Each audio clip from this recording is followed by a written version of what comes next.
الخبيثات للخبيثين والخبيثون للخبيثات والطيبات للطيبين والطيبون للطيبات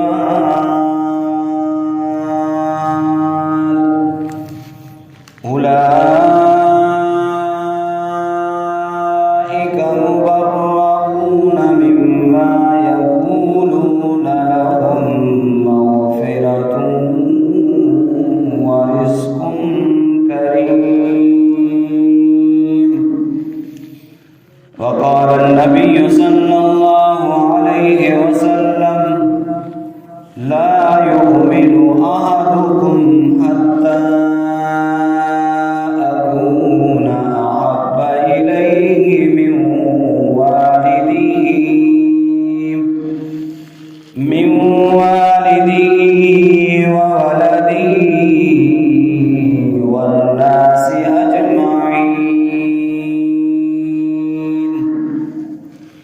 سبحانك لا علم لنا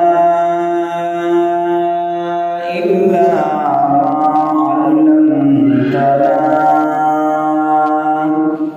إنك أنت العليم الحكيم اللهم لا علم لنا إلا ما علمتنا إنك أنت العليم الحكيم رب زدني علما رب زدني علما وقل رب زدني علما رب اشرح لي صدري ويسر لي أمري واحلل عقدة من لساني يفقهوا قولي وقال الله تبارك وتعالى في شأن حبيبه إن الله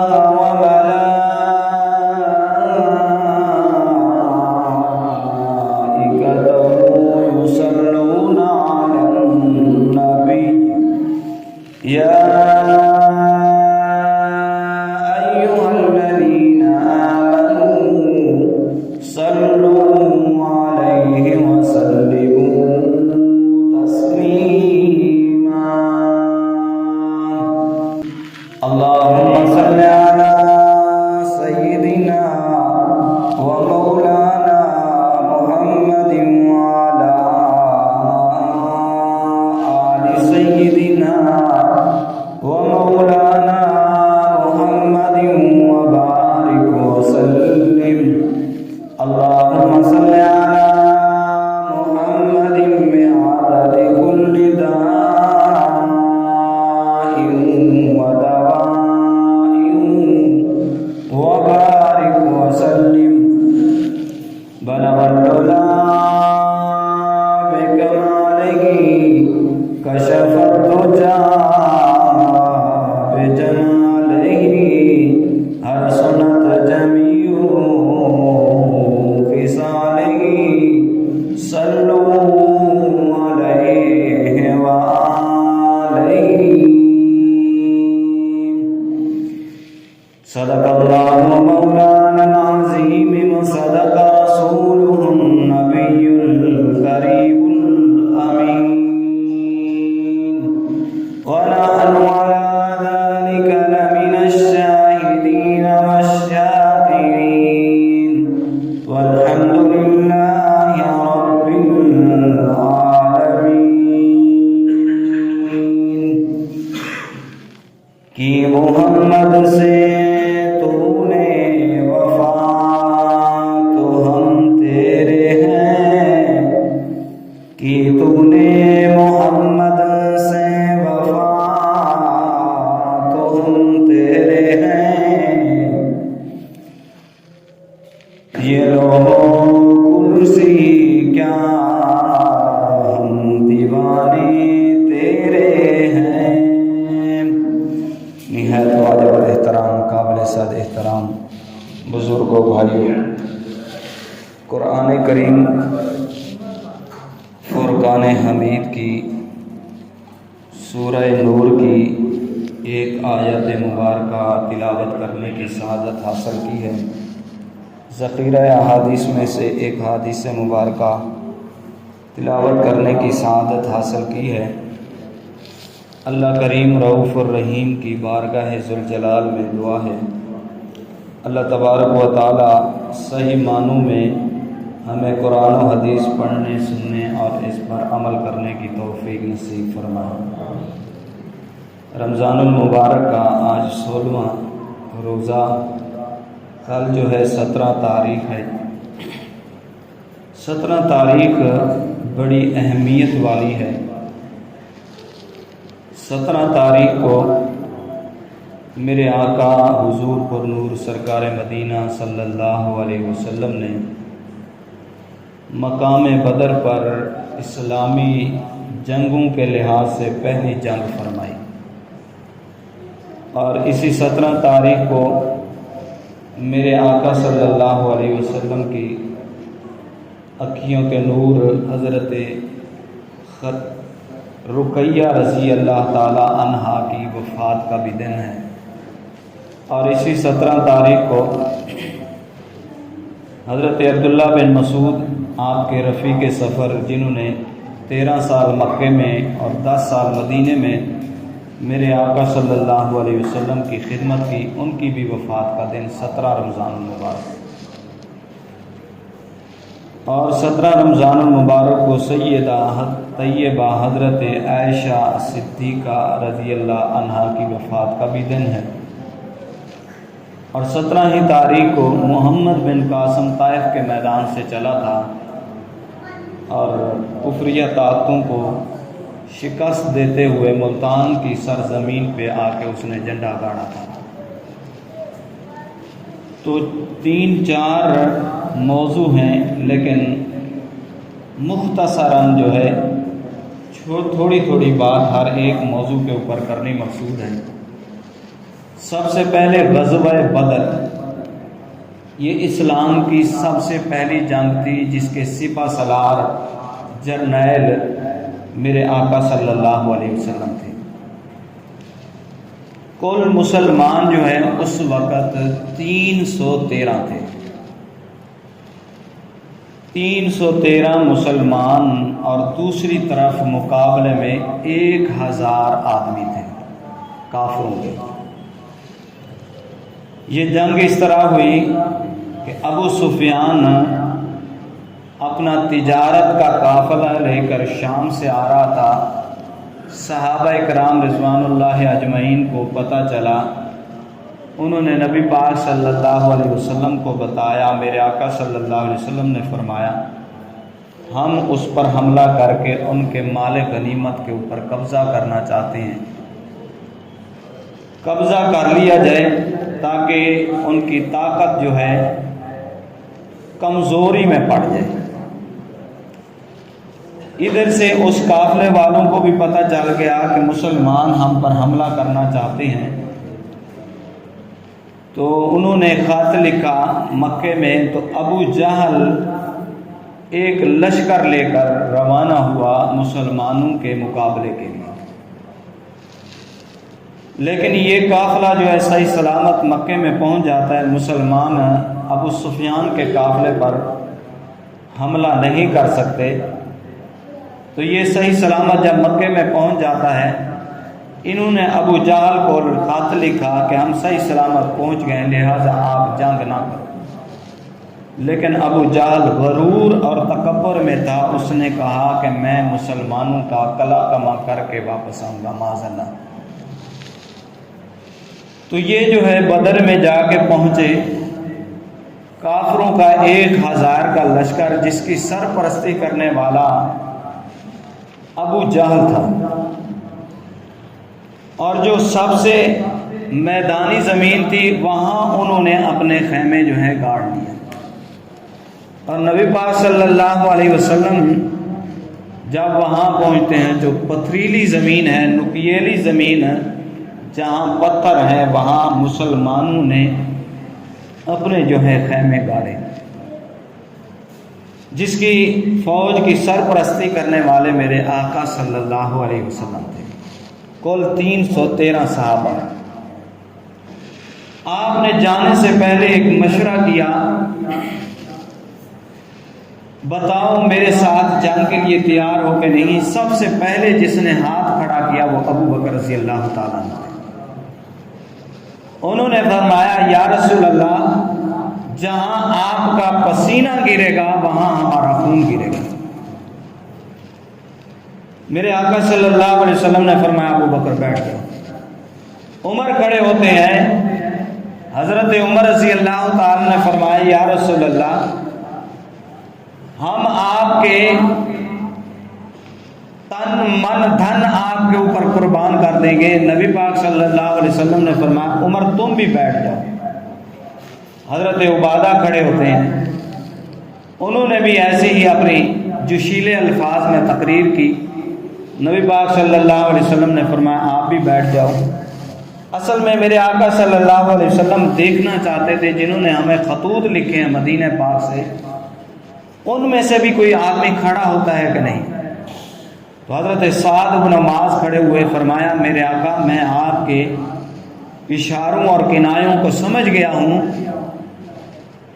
ہم جو ہے انصار جو ہے یہاں مدینے میں رہنے والے آپ کے دائیں جانب بھی لڑیں گے، آپ کی بائیں جانب بھی لڑیں گے، آپ کے آگے بھی لڑیں گے، آپ کے پیچھے بھی لڑیں گے، آپ کی آنکھ کا اشارہ ہوگا وہاں جو ہے انصار جو ہے لپٹ پڑیں گے۔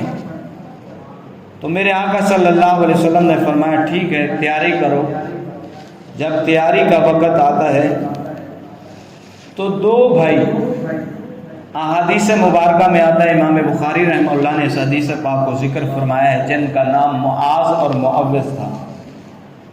معاذ بڑے تھے، معوذ چھوٹے تھے۔ معاذ کی عمر جو ہے 15 سال ہے، معوذ کی عمر 14 سال ہے۔ نبی پاک صلی اللہ علیہ وسلم نے معاذ کو قبول فرما لیا، فرمایا تم جو ہے 15 سال کے ہو لہذا تمہیں میں جنگ پر لے جاتا ہوں، لیکن معوذ کو فرمایا آپ رہنے دو۔ جب انہیں فرمایا رہنے دو تو انہوں نے اپنی ایڑیوں کو اٹھا لیا اور پاؤں کی ایڑیاں پیچھے سے اٹھا کر آگے والی پاؤں کی انگلیوں پر کھڑے ہو کر کہنے لگے یا رسول اللہ میں معاذ سے بڑا ہوں، لہذا مجھے بھی اجازت دے میں بھی آپ کی سرپرستی میں کافروں کے ساتھ جنگ کر سکوں۔ ایک جذبہ تھا، جذبہ ایمانی۔ نبی پاک صلی اللہ علیہ وسلم نے فرمایا نہیں۔ تو وہ حضرت معوذ کہنے لگے یا رسول اللہ پھر ایسے ہے کہ آپ ہماری کشتی کروا لیں، میں اس سے جو ہے طاقتور ہوں معاذ ہے، جو جس کو نیچا کر دے گا آپ جو فتح یاب ہوگا آپ اس کو جنگ پہ لے جانا۔ تو نبی پاک صلی اللہ علیہ وسلم نے فرمایا ٹھیک ہے۔ تو جب دونوں آپس میں بھائی کشتی کرنے لگے، چھوٹے بھائی نے بڑے بھائی حضرت معاذ کے کان میں کہا میرے آقا صلی اللہ علیہ وسلم نے تجھے تو پاس کاٹ دیا ہے، لہذا میرے آقا صلی اللہ علیہ وسلم کی زبان اقدس سے جو الفاظ نکل ہو چکے ہوتے ہیں وہ واپس نہیں آ سکتے۔ آپ تو قبول ہو چکے ہیں، لہذا آپ لیٹ جانا، میں فتح یاب ہو جاؤں گا تاکہ مجھے بھی جنگ کی اجازت مل جائے۔ ایسے ہی ہوا، بڑا بھائی جو ہے ایسے 2-3 ہاتھ مارے اور لیٹ گیا۔ حضرت معوذ اوپر آ جاتے ہیں، نبی پاک صلی اللہ علیہ وسلم نے فرمایا ٹھیک ہے معوذ آپ بھی ہمارے ساتھ جنگ میں چلیں۔ تو یہ جنگ جو ہے بدر کے مقام پر 17واں روزہ تھا۔ صحابہ کرام بھی روزے کی حالت میں ہیں، میرے آقا صلی اللہ علیہ وسلم بھی روزے کی حالت میں ہیں۔ 10 رمضان المبارک کو یہ لشکر مدینہ پاک سے نکلتا ہے اور بدر والی جگہ پہ 17 رمضان کو پہنچتا ہے، 16 رمضان کو 17 جمعہ کا دن تھا اور نبی پاک صلی اللہ علیہ وسلم نے جنگ کی ان سے۔ جب آپ 16 کو پہنچتے ہیں، 6 تلواریں، 2 گھوڑے، 70 اونٹ اور 6 زرہ تھی۔ یہ سامان ہے لڑائی کا۔ کسی صحابی کے پاؤں میں جوتا نہیں، کسی صحابی کے بدن پہ کپڑا نہیں، کسی نے صرف تہبند باندھا ہوا ہے، کسی کے پاس کوئی ایک چادر ہے۔ یہ 313 صحابہ کرام 16 رمضان المبارک کو غزوہ بدر میں جا پہنچتے ہیں اور اپنے خیمے جو ہیں گاڑ لیتے ہیں۔ ادھر سے کفریہ تھا، ابو جہل کا لشکر جو ہے خیمے گاڑ چکا تھا۔ میرے آقا صلی اللہ علیہ وسلم نے ایک صحابی کو بھیجا کہ معلومات کر کے آؤ آخر یہ کتنے آدمی ہیں۔ تو پتہ چلا کہ یہ ہر روز جو ہے کم از کم اتنے اونٹ جو ہے ذبح کرتے ہیں۔ نبی پاک صلی اللہ علیہ وسلم نے اونٹوں سے اندازہ لگا لیا تھا یہ 1000 یا 900 کے قریب جو ہے لشکر ہے، 9 یا 10 اونٹ جو ہے ذبح کرتے ہیں۔ نبی پاک صلی اللہ علیہ وسلم نے فرمایا ایک اونٹ کو 100 آدمی کھا سکتا ہے۔ آپ نے اس سے اندازہ لگایا 900 یا 1000 کے قریب کافروں کا لشکر ہے۔ اب بھی وہ آپ صلی اللہ علیہ وسلم کا خیمہ جو ہے وہ کھجور کا بنا ہوا وہ بدر والی جگہ پہ موجود ہے جہاں میرے آقا صلی اللہ علیہ وسلم نے نہ کچھ چٹائی ہے، اوپر سے ایک جھوپڑا بن جاتا ہے، اور میرے آقا صلی اللہ علیہ وسلم ریت کے اوپر سر پر سجود رہے ساری رات، اللہ کے سامنے روتے رہے،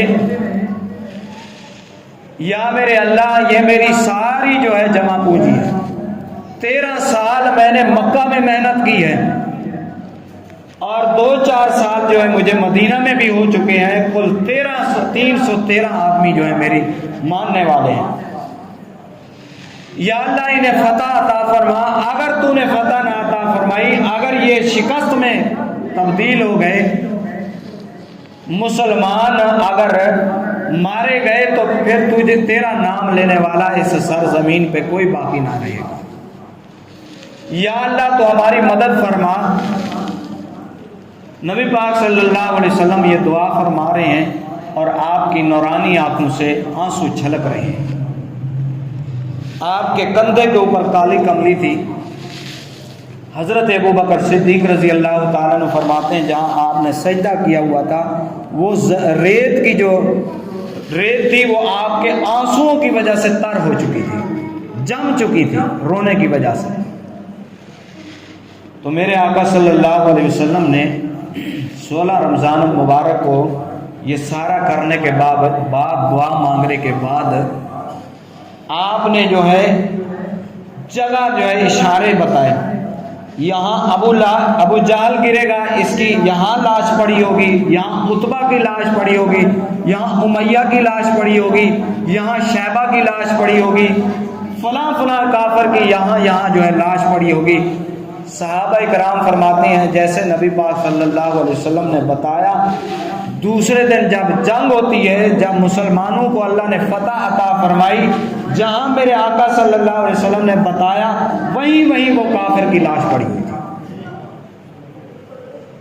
ابو جہل بڑا مغرور قسم کا آدمی تھا، اس نے بڑے بڑے ظلم نبی پاک صلی اللہ علیہ وسلم پر ڈھائے۔ تو حضرت عبد الرحمن بن عوف فرماتے ہیں جب وہ جنگ ہوتی تھی ایسے صفیں بن جاتی تھی جیسے ہم نماز کے لیے کھڑے ہوتے ہیں، ادھر سے کافروں کی صفیں یعنی آمن و سامنے صفیں بن جاتی تھی۔ ایک کافر آ کر کہتا تھا ہے کوئی میرے ساتھ لڑنے والا، تو پھر اس کے مقابلے کے لیے مسلمان جاتا تھا۔ سب سے پہلے نبی پاک صلی اللہ علیہ وسلم نے مسلمانوں سے کہ 3 آدمی جو ہے جنگ کے لیے کھڑے فرمائے۔ سب سے پہلے حضرت حمزہ کو کھڑا فرمایا جو آپ کے چچا ہیں، دوسرے نمبر پر حضرت علی رضی اللہ تعالیٰ عنہ کو کھڑا فرمایا، یہ آپ کے بھتیجے چچا کے بیٹے ہیں، اور تیسرے نمبر پہ حضرت ابو عبادہ رضی اللہ تعالیٰ عنہ تھے۔ حضرت ابو عبادہ جو ہے اس جنگ میں شہید ہو جاتے ہیں، حضرت حمزہ احد میں جا کے شہید ہوئے۔ سب سے پہلے جنگ بدر میں جس کافر کو جس مسلمان نے قتل کیا وہ حیدر کرار سیدنا حضرت علی المرتضیٰ رضی اللہ تعالیٰ عنہ تھے، اور حضرت علی المرتضیٰ رضی اللہ تعالیٰ عنہ کو جو زخم آئے جب آپ پر جامع مسجد کوفہ میں حملہ ہوا تو وہ بھی 17 رمضان المبارک کو ہوا۔ تو جب صفیں بنتی ہیں حضرت عبد الرحمن بن عوف کہتے ہیں میں نے اپنی دائیں جانب دیکھا، آیا میرے ساتھ کھڑا ہوا سپاہی کتنا بڑا طاقتور ہے۔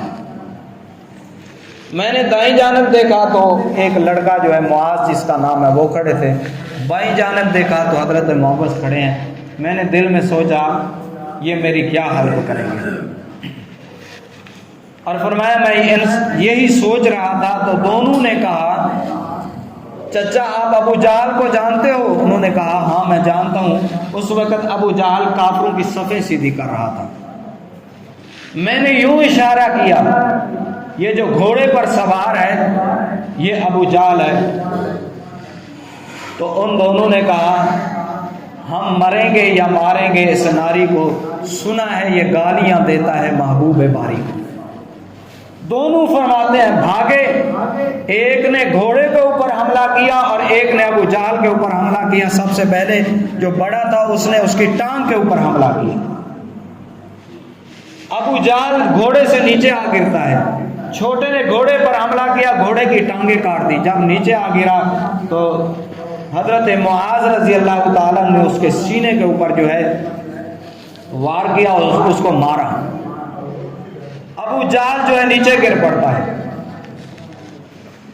چھوٹے بچوں نے ابو جہل کو نیچے گرا دیا، ایک کی عمر 15 سال اور ایک کی عمر 14 سال ہے۔ جذبہ دیکھیں نبی پاک صلی اللہ علیہ وسلم کی فوج کا، 14 اور 15 سال کی عمر کیا عمر ہے، اور سب سے بڑا دشمن ابو جہل جس کو چھوٹے بچوں نے مار دیا نیچے آ گرتا ہے۔ جب جنگ جو ہے فتح میں تبدیل ہوتی ہے، نبی پاک صلی اللہ علیہ وسلم نے فرمایا جاؤ دیکھو ابو جہل کی لاش کہاں پڑی ہے۔ حضرت عبداللہ بن مسعود رضی اللہ تعالیٰ عنہ جاتے ہیں تو ایسے سر نیچے کیا ہوا تھا اور الٹا جیسے پڑا ہوا تھا۔ حضرت عبداللہ بن مسعود رضی اللہ تعالیٰ نے ایسے نیزہ مارا اس کو، اس کے سر کو ایسے ہلایا، کہنے لگا میرے سر کو سیدھا کر کے یہاں سے کاٹنا تاکہ لوگوں کو پتہ چلے کہ نیچا منہ نہیں تھا بلکہ سیدھا منہ تھا جب اس کی گردن کو کاٹا گیا۔ حضرت عبداللہ بن مسعود نے اس کو برچھا مارا اور اس کا گردن جو ہے الگ کر دی۔ نبی پاک صلی اللہ علیہ وسلم نے اپنے صحابہ اکرام کو فرمایا حضرت موسیٰ علیہ السلام کا دشمن جو ہے فرعون تھا،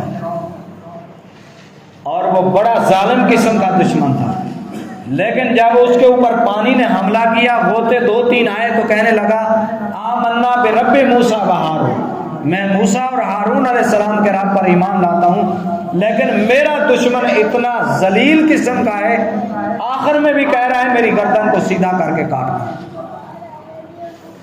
فرمایا میری امت کا سب سے بڑا دشمن اور سب سے بڑا فرعون جو ہے ابو جہل ہے۔ یہ جو ہے جہاں نبی پاک صلی اللہ علیہ وسلم نے اشارہ فرمایا تھا اس کی لاش وہیں گری، مسلمانوں کو اللہ تعالیٰ نے فتح عطا فرمائی۔ تو یہ جنگ جو ہے 17 رمضان المبارک کو روزے کی حالت میں فل شدید گرمی جو ہے عرب کی پڑ رہی ہے اور یہ جنگ ہوتی ہے۔ اس وقت یہ جنگ ہوتی ہے جس وقت کئی صحابہ کے پاؤں میں جوتیاں نہیں تھی، کئی صحابہ کرام کے جسموں پر کپڑا نہیں تھا، اور کئیوں کے پاس صرف ایک چادر تھی، لیکن وہ چٹان کی طرح میرے آقا صلی اللہ علیہ وسلم کے ساتھ کھڑے تھے۔ جن صحابہ کرام نے کہا جہاں میرے آقا آپ کا پسینہ گرے گا وہاں ہمارا خون کا قطرہ گرے گا۔ اور ہم دیکھیں وہ تو صحابہ تھے روزے کی حالت میں جنگ بھی کیا کرتے تھے، نہ ہم جنگ کر رہے ہیں، آرام اور سکون کی زندگی گزار رہے ہیں، لیکن ہم روزہ نہیں رکھتے، روزہ نہیں رکھتے۔ اتنی بڑی بدبختی ہے ہمارے لیے، کتنی بڑی بدبختی ہے۔ کیا ہم نبی پاک صلی اللہ علیہ وسلم کو منہ دکھائیں گے کہ ہم امتی ہونے کے قابل ہیں؟ جیسے نبی پاک صلی اللہ علیہ وسلم نے ہمیں یہ قرآن دیا، اپنا فرمان دیا، اور کافروں کی اذیتیں سہی، کافروں نے بڑے بڑے آپ کے ساتھ ظلم کیے، سب ظلموں کو زیر کر کے میرے آقا صلی اللہ علیہ وسلم نے ہمیں صحیح سلامت جو ہمیں قرآن عطا فرمایا۔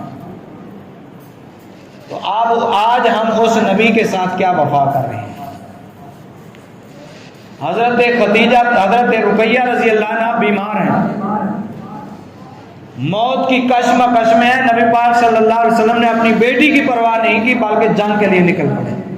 حضرت عثمان رضی اللہ تعالیٰ عنہ کا فرمایا آپ یہیں رہیں میری بیٹی کی خدمت کے لیے، کیونکہ مجھے لگتا ہے یہ اللہ کو پیاری ہو جائے گی۔ جب آپ جنگ سے واپس آئے تو اس وقت حضرت عثمان رضی اللہ تعالیٰ عنہ سیدہ حضرت رقیہ رضی اللہ تعالیٰ عنہ کو لحد قبر میں اتار دیا تھا اور مٹی بھی ڈال دی تھی۔ تو میرے آقا صلی اللہ علیہ وسلم جب مدینہ میں پہنچتے ہیں، آپ کو پتہ چلا میری بیٹی کی وفات ہو چکی ہے، جنازہ بھی ہو چکا ہے، آپ قبر پہ جاتے ہیں۔ صحابہ کرام نے کہا ہم قبر کو کھولیں منہ دکھانے کے لیے، میرے آقا صلی اللہ علیہ وسلم نے فرمایا جس کو اللہ کے سپرد کر دیا جاتا ہے اس کی قبر کو پھر نہیں کھولا جاتا۔ حضرت ابوبکر فرماتے ہیں میں دیکھ رہا تھا آپ کی آنکھوں سے آنسو نکل رہے تھے اور بار بار آپ اپنی کالی کملی سے یوں آنسو پوچھتے تھے، اور پھر آپ نے دعا فرمائی اپنی بیٹی کے لیے۔ آپ بتائیں کہ بیماری کی حالت میں بیٹی کو چھوڑ کے جاتے ہیں، موت کی کشمکش میں ہے، لیکن اس کی پرواہ نہیں کی، جنگ جو اللہ کا حکم تھا اس کو آگے رکھا اور وہاں جا کر کافروں کا مقابلہ فرمایا۔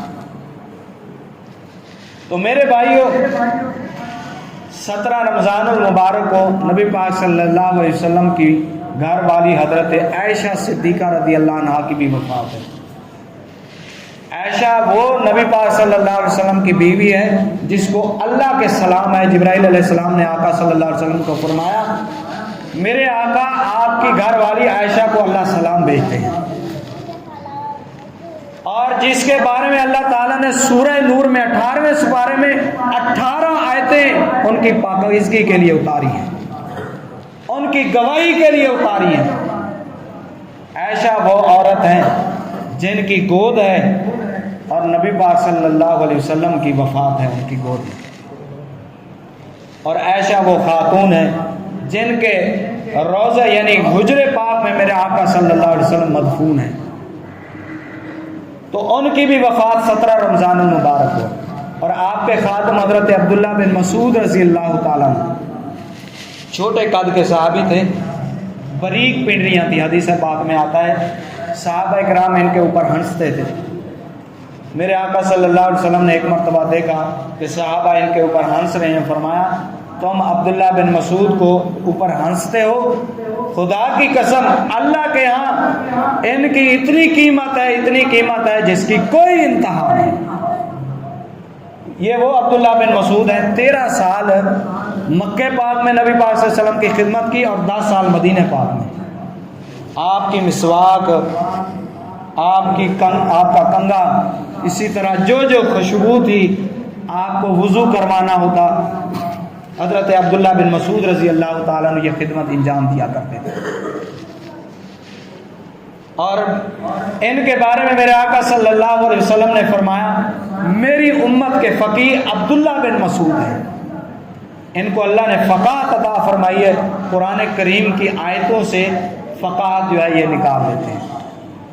تو میرے بھائیوں، ان کی بھی وفات 17 رمضان المبارک ہوئی، اور 17 رمضان المبارک کو ہی حضرت علی رضی اللہ تعالیٰ عنہ کو کے اوپر جامع مسجد کوفہ میں حملہ ہوا، اور 21 رمضان کو ان کی وفات ہوئی۔ اللہ پاک ہمیں عمل کرنے کی توفیق نصیب فرمائے۔ وآخر دعوانا